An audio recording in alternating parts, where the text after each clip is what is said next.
I want to answer it in a way that maybe draws on some of the other comments and to develop them a little more. I don't share, I think, everything that Chase said with regard to the uselessness of law in the war and peace context, but I completely share his conclusion that bottom line is it's very hard to comply with protections on people during armed conflict. This is a very challenging situation. So the better thing, and what international law really does say, is don't go to war. The chances of actually lawfully responding to war, the United States, since the Second World War, in my view, has only resorted to military force lawfully once. And that was at the request of Kuwait to liberate it from Iraq in 1990. 100 hours of combat. That's it in a very long history that Professor Young has done so much to illuminate. So the actual rule against resort to force, which I think in this whole discussion is the most important one, and what I don't think is focused on enough in the Stanford NYU report, all of the people killed and injured are civilians because they were killed outside an armed conflict zone. The United States should not have been using military force against Pakistan. The law is clear on that. So now to the question and to Chase's challenge, why don't we respect that most important, clear, black and white rule at the heart of the United Nations Charter that the United States wrote as the principal drafter of the Charter, and even our ambassador John Bolton in 2005 agreed to support at the World Summit meeting? Where's the moral commitment to that most fundamental and useful rule that we developed after a very hard, long history of resorting to force for reasons of national interest? Why is it so easily undermined? That is an extremely challenging question. It seems to have something to do with access to material power. The United States, which cared about that rule in a very substantive and real way after the Second World War, became very quickly thereafter a dominant military power. It continued to pay a fair amount of at least visible discussion. It never took an argument that there was such a thing as a global war on terror until the end of the Soviet Union. But in our privileged sole superpower status, we seem to have thought we were above the law.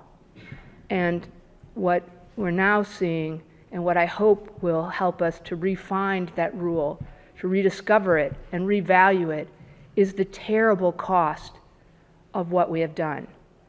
I agree with Chase. I was the person commenting also on Harold Koh's attempt to defend the use of force in Libya.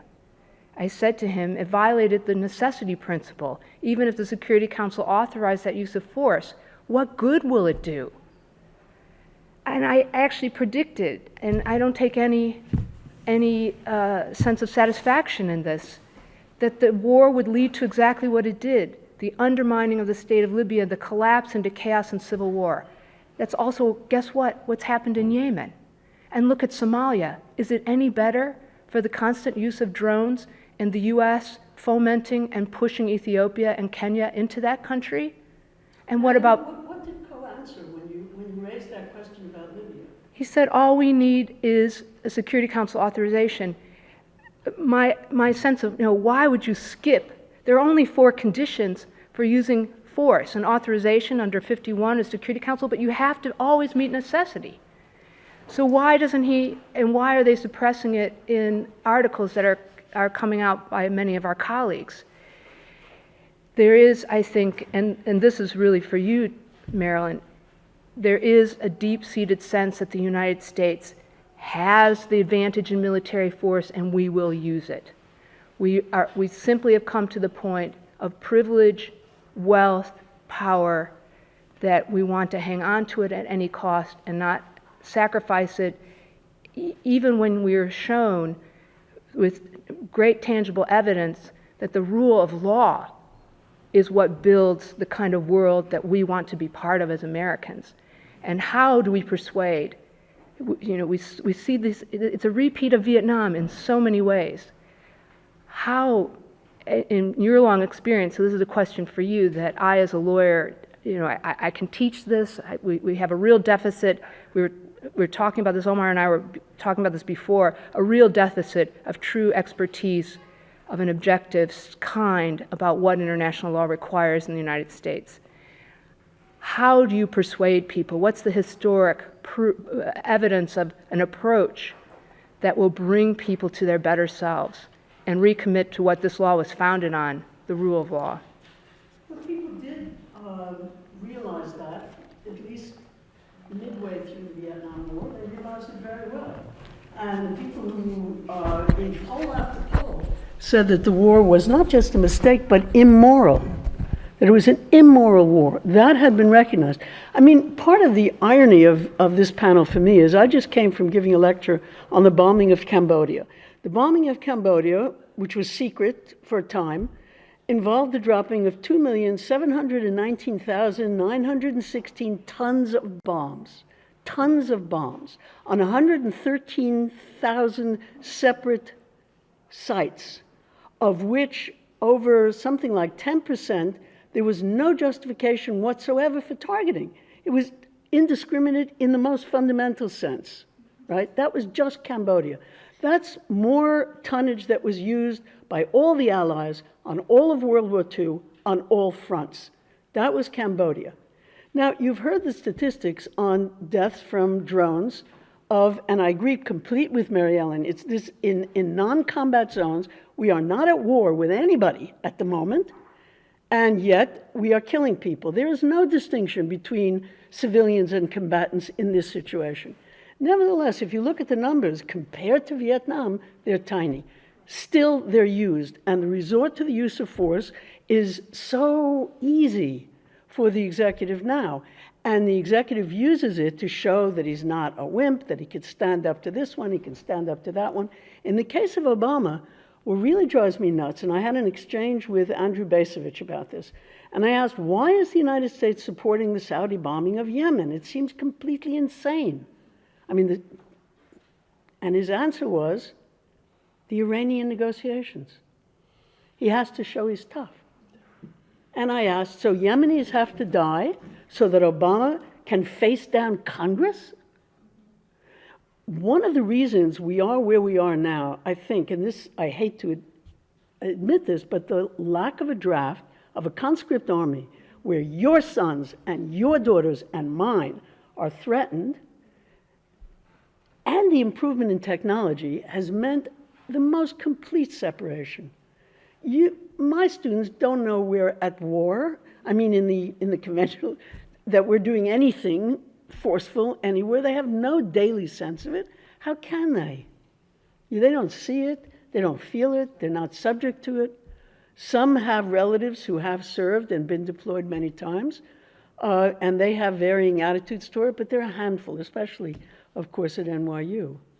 So I have no very good answer except that this total separation between the civilians and the military that carries out executive decisions on the use of force, that total separation lands us where we are now. People are being told it's the only way to keep them secure. May I speak to the question of security a little bit and get back to the Demi's question?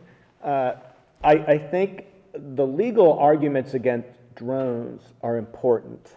They're certainly not nothing, but I think they are taking up too much space in the dissent against drones. When a high-end publication like the New York Times or the New York Review of Books runs an article that's critical of drones, most of the things they talk about are legal issues, legal procedure and transparency.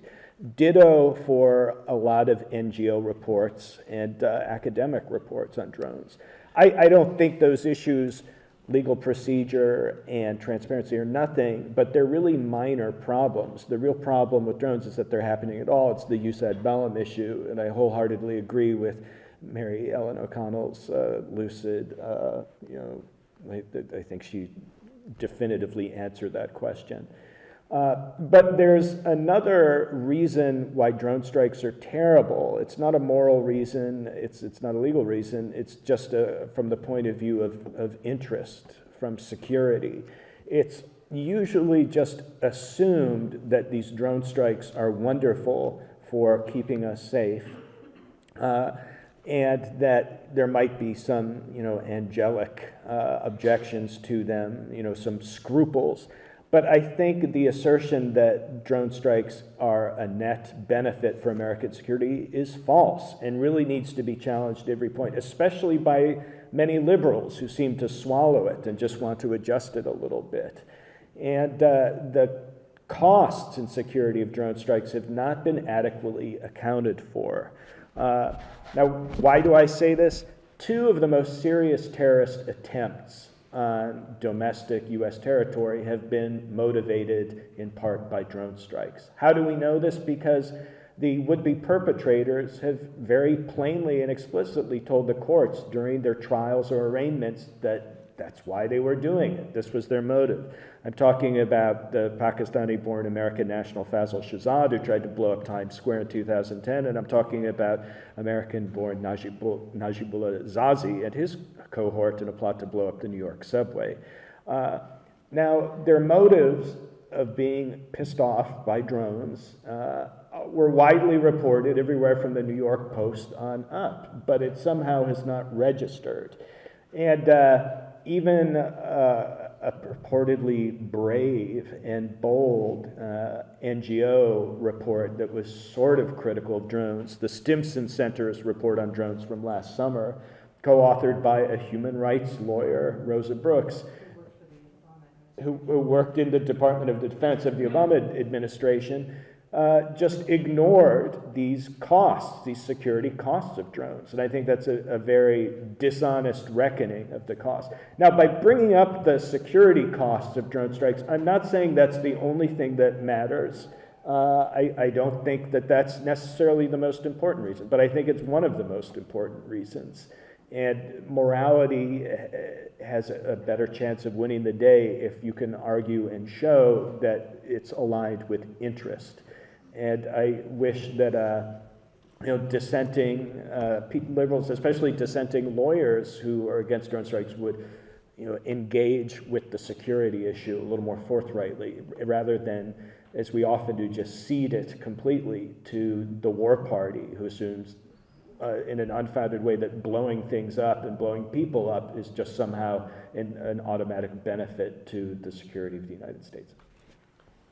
Let me just add, I think one thing. I think really your question raises really a much more fundamental question about the law and the role of the law in our own worldviews. And for me, the law is never the beacon of moral truth. Law is a tool. Like many other tools. And I think, my sort of foundational belief that I take into my own work is that the law generally in the domestic context is a tool used by those in power and the elite to protect their own interests.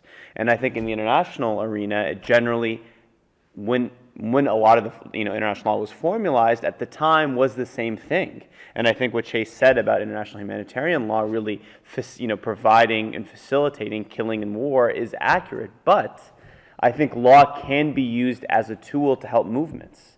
I think that, when we reach a state as we are today, where the practice is so out of touch, even with the law that at one point was meant to protect the interests of nation states, is, when our practice is so far from the reality, the law can be a very useful reference point as a way to further movements. But at the end of the day, I think what changes the world is movements, and sometimes they can cite to the law, sometimes they cite to the law to defend their right to be an activist or to be involved in a movement, and sometimes they can use it in a forward-looking way to advance their cause. So, I mean, it's a much more deeper sort of philosophical point, but I think it's worth noting that the law is not irrelevant. It is relevant, but it's relevant as a way, I think, to further the argument, to further efforts to really end the practice.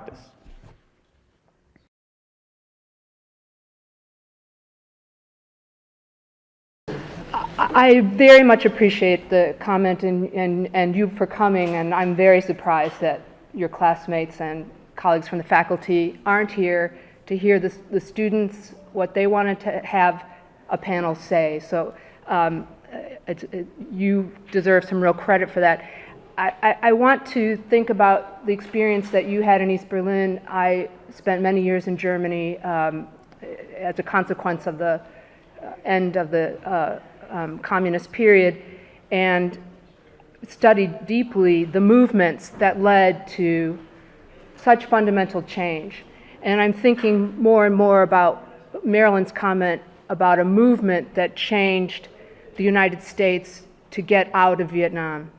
And I think what came together then is a deep-seated knowledge of what international human rights law demanded for the people behind the Iron Curtain, for the people of Vietnam, and for US soldiers who did not want to fight in that war, as well as the understanding that those were also legal principles so closely aligned with our fundamental moral principles, human dignity, that we share, all the Abrahamic religions share as a fundamental tenet of their faith, that this coalition of morality and law are what support social movements. They have to have that vision. And that's why I think, Chase, we have to continue to say what the morality and the legality against targeted killing is. I learned many of those things about that fundamental importance from Harold Coe, who is a dear and old friend. So I take your point that people see a personal loyalty to him and do not want to deny that in saying what he stood up for with the administration is so wrong. But if we don't do that, if we don't even have the courage to do that, how can we say that the rule of law is important to us, that anything that Harold said on other occasions in which he defended the rule of law, and frankly, what he did in Kampala, I think is much more consistent with his support of drone killing, because he undermined the definition of aggression in the sense of the United Nations Charter. So, but this important thing to distinguish between a person who is a friend and who one cares about, and not accepting what they've done for that because of that personal reason, is what we're called upon to do. I mean, for some reason, the story just popped into my mind that every American law student learns to kill a mockingbird. When Finch stands up for what's right, even though it costs him personally and professionally, because his friends wanted their town to stay the way it was and not do the right thing, if we don't have the courage to even come to a meeting of law students or to support them in a petition, but to go out and engineer a counter petition, obviously those of us who care about the law and care about the morality for which it stands have a lot more work to do.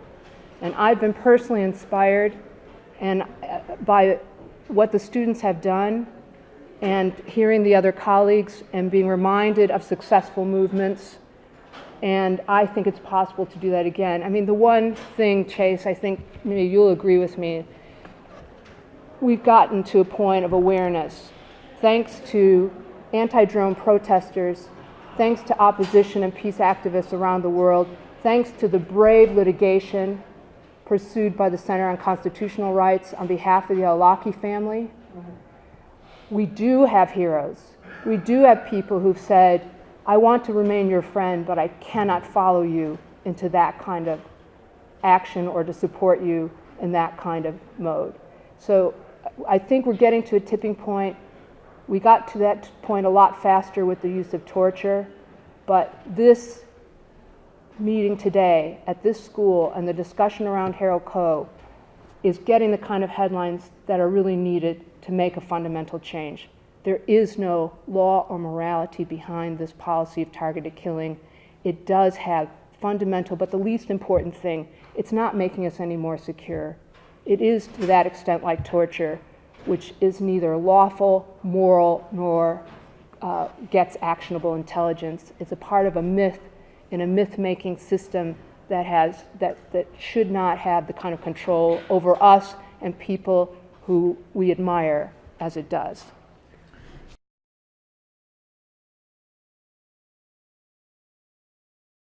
I'm wondering if you can help me grapple with some kind of pushback, some arguments that I've heard that I don't really know how to address comprehensively when it comes to the drone program. For instance, I've heard things like, well, now that we've kind of gotten this deep with it, we've made all these enemies, cut the head of the Hydra so many times that there's so much,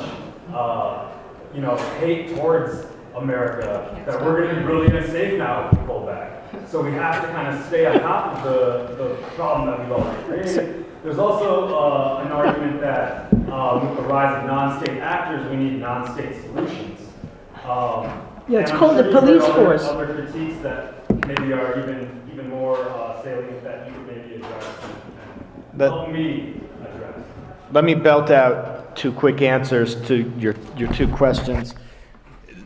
First of all, the argument that we're in so deep we have to keep going. In economics, that's called a sunk cost fallacy, that you're throwing good money or bad money after good. You've made a bad investment, so you keep making a bad investment. It's irrational. And it's irrational. Irrationality has to be pointed out constantly. It's a recipe for perpetual warfare and insecurity. I mean, it's that simple. And it also, I think, again, underestimates the security costs of our drone attacks abroad. It's a cycle that has to be broken. How do you break that? You stop doing it. You hire some FBI people who actually speak Arabic and Urdu for a change, and adopt the police paradigm, which is going to have its flaws too that need to be worked out, but with much less catastrophic damage to innocent people than the war paradigm has. What was the second?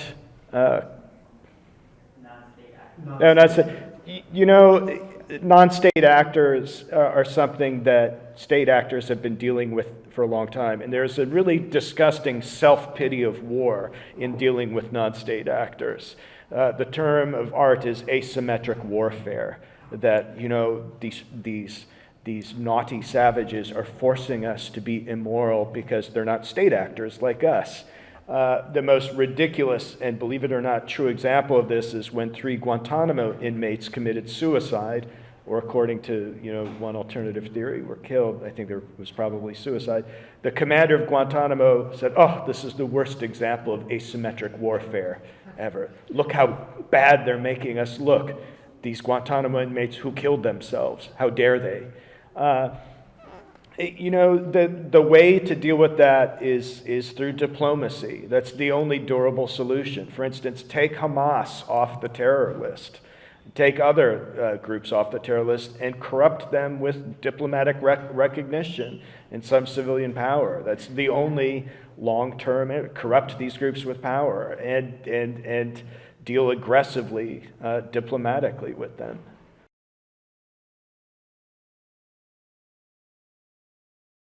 I hope you people are aware of Hancock Air Force Base and the many trials and arrests that have been going on. We've had at one time Ramsey Clark as our international law expert. And we have since in other cases been told, I don't want to hear international law in our court, that's it, and we were refused to be able to get one. I am currently hoping to get someone for our case of 4 of us who have decided to accept the OGA because we want a jury trial. And we want a jury trial because those 2 judges up there get away with murder. They have given us... Judge Jokel.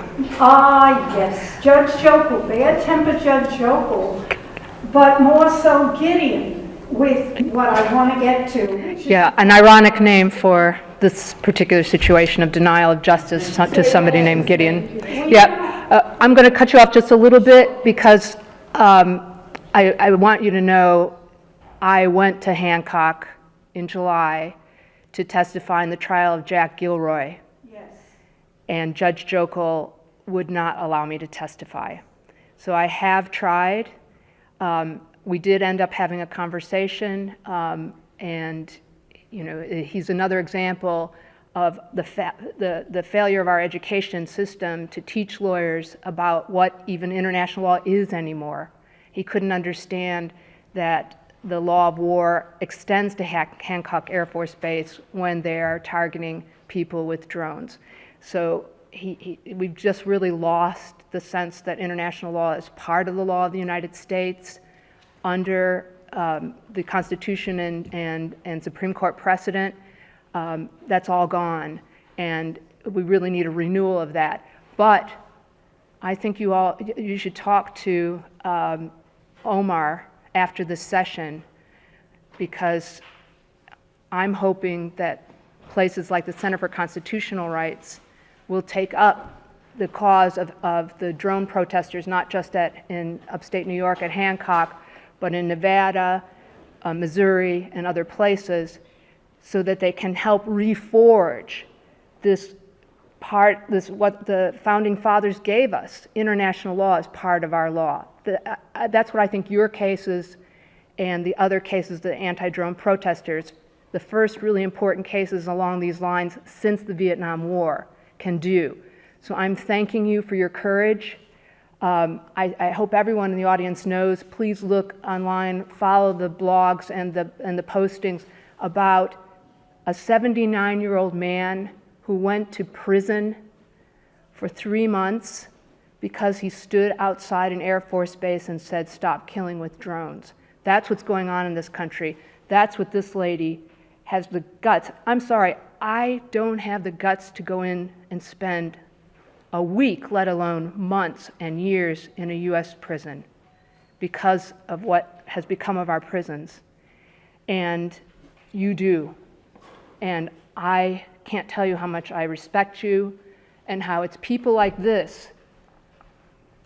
To our alum from East Berlin, she knows people like that too, who are willing to actually show that kind of personal bravery. So thank you. I'm praying for you, and I hope the Center for Constitutional Rights can do a better job with Judges Jokel and Gideon and other judges than I could. My further question. This is the thing about these anti-drone protesters. I love them. Nothing stops them.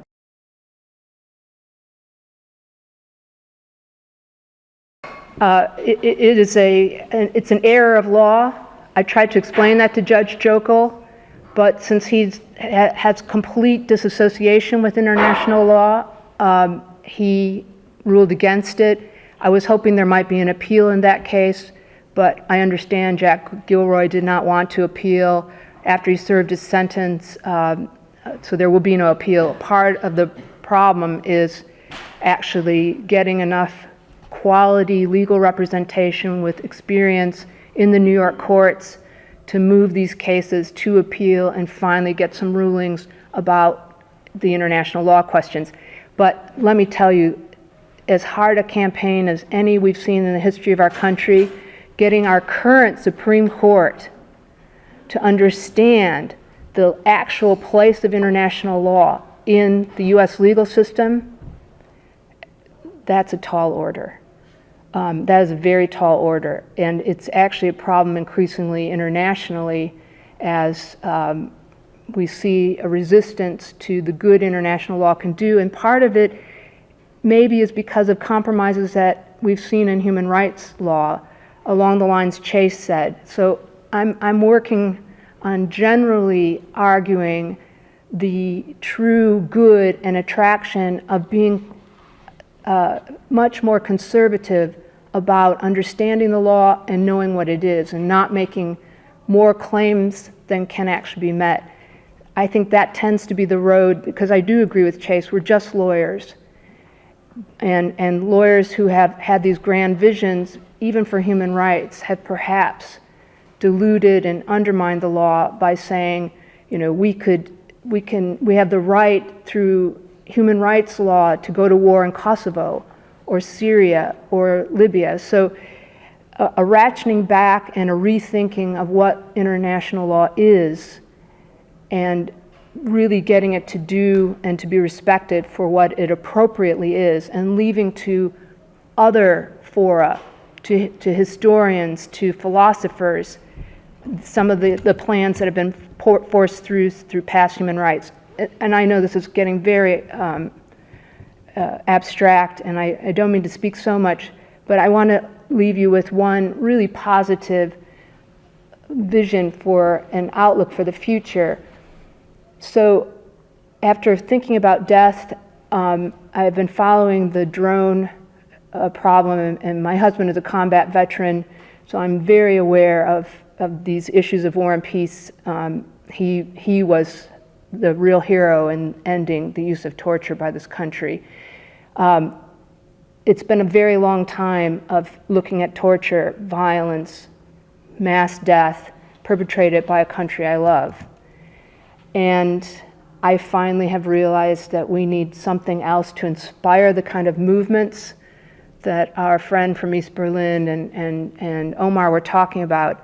We've had law, we've had morality, but we have lost all sense of beauty.